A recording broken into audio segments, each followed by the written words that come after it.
Piccolos, this is a practice guide to the Cowboys by John Williams, and this is the band version, the arrangement by Jim Curnow. Although it's in the same key as the orchestra version, so it's very similar. Okay, so I will start right at the beginning and go over various things as I get to them. This scale, and it comes back later on in different places. Just make sure when you have a big run that your first note is not too spread. And this even has an accent, but I just wouldn't do that.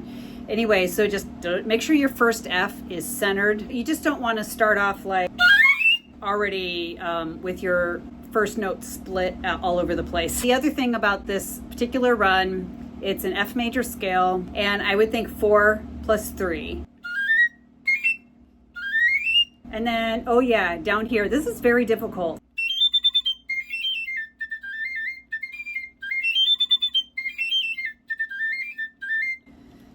Yeah, that's always sounds better with the whole orchestra than all by yourself. Getting to the high A, first of all, make sure your pinky is down so that it comes out. The articulation I do is ka-taka. So you could do ta-ta-taka. I don't know. People do different things, but you have to double tongue it, and I always start on the K. But make sure you have your plan of what you're going to do. You can either do ka-taka or ta-taka. Get off of that tie and to continue on with the articulation without the A going away from you or splitting or something is the difficulty here. What I am thinking about to make sure those A's do not go away from me, especially during the rearticulation of it, I really make sure that once I get to that first A that's slurred, that I do not lose my hold of my notes on the airstream. Keep the embouchure in place. It's really easy to and for your embouchure to lose its grip on the airstream. I feel like I make sure I have a lot of resistance to my air, which will create the air speed. If you are trying to put that resistance on the high A retonguing and it comes out, you know, the piccolo fart, that just means you're doing too much resistance. So you're clamping down too much and the air just cannot get out. So just loosen up the aperture, the hole, a little bit. All right, so I'm gonna play this passage one more time and I'm going to go slower. And I'm going to really be thinking about my airspeed being very fast, going through the repeated A's and trying not to spread my tone.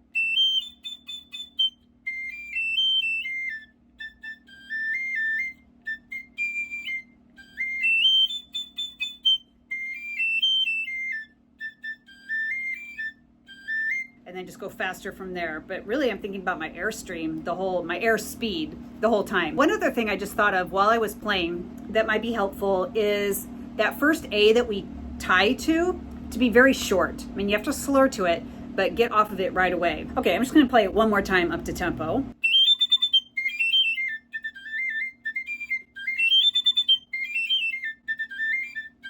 All right, and then moving on, as we get down here, pickups to 74. I think this is pretty sparse, like it's just you, the piccolo, and maybe a flute. We don't have a whole lot of support, and we have to go up to that F sharp. For that F sharp, to make sure that it comes out, I just am very aware of my embouchure. When I go from E to F sharp, that I just close up the embouchure a tiny, like the tiniest amount from the E. I just like my bottom corners kind of come forward a little bit.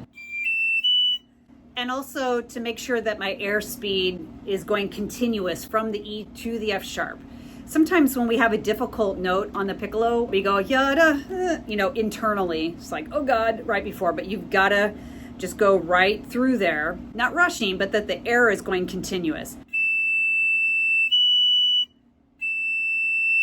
Glued on the same airspeed. So that's the first page, and then second page, oh yes, we have this figure again. It's down lower, so it's a lot easier. I mean, it's still tricky with the coming off the tie, but at least we're not way up on the high A.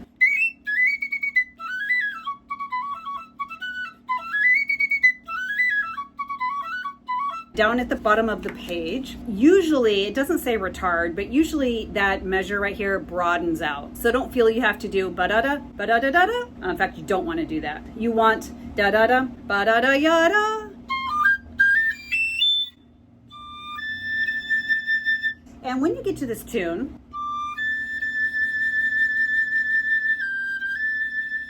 a nice vibrato. And then that leads us into a solo here. It says mezzo piano, but it's a soloistic mezzo piano. So you can bring that out unless your director says to, you know, tone it down.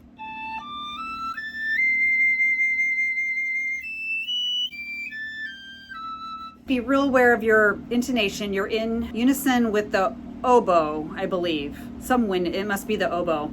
So you might have to work together to get the intonation to match as best you can. Be aware that most piccolos, the C here, it tends to be flat. So just raise your eyebrows, you know. And then E, F sharp, like before, make sure your airstream continues through the F sharp. Embouchure, make sure it does not open up, I guess, or you don't lose the airstream, that you've got a hold of that F sharp. And then the figure after that that still says solo, that's a continuation of the same melody that the oboe and the flute continue doing stuff in our rests. And then we just kind of jump in again and continue the line. So we are the tail end of their phrasing.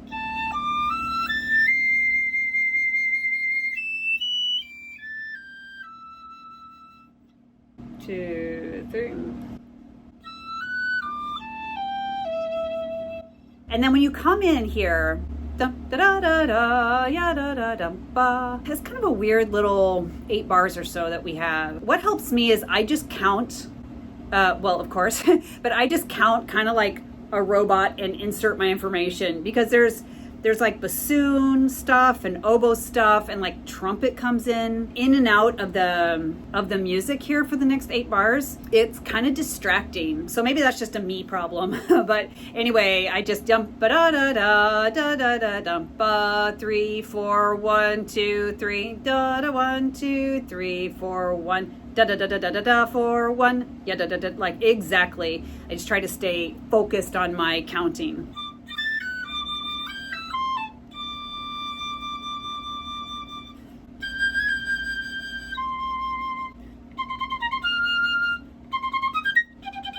And then what else? Oh yeah, down here. This is tricky. I would practice this like this.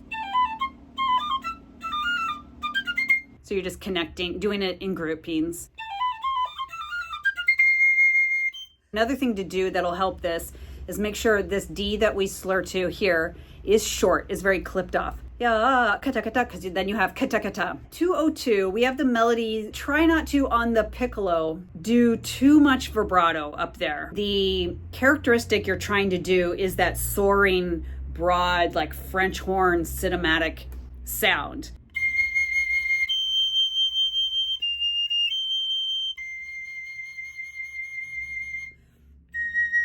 I would do vibrato, but just make sure your vibrato does not sound hysterical, which it can do up in the high register. Doing some vibrato, but not like, which actually probably never ever want to do that anyways. But just be aware of your vibrato, that it is not distracting. You could definitely get away with no vibrato here. When you get to here, the B flat, in the orchestra version, that definitely goes up the octave. And I listened real quick to a band version on YouTube before I sat down to do this video, and it sounded to me like the piccolo player was playing this up an octave. So it's not in the arrangement, but just be ready. Your band director might ask you to play that up an octave there, and also here at 215. Here, G major scale now, so we've gone up a step, one whole step from how we started in the beginning.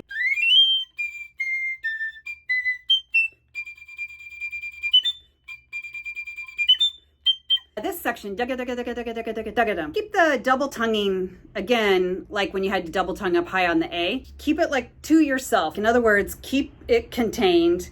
Don't don't spread out the D all over the place.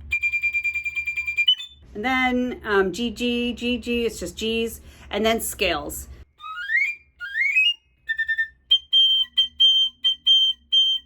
Please hit subscribe so you'll be in the loop for future videos that are posted. Thanks for watching this video, and happy practicing.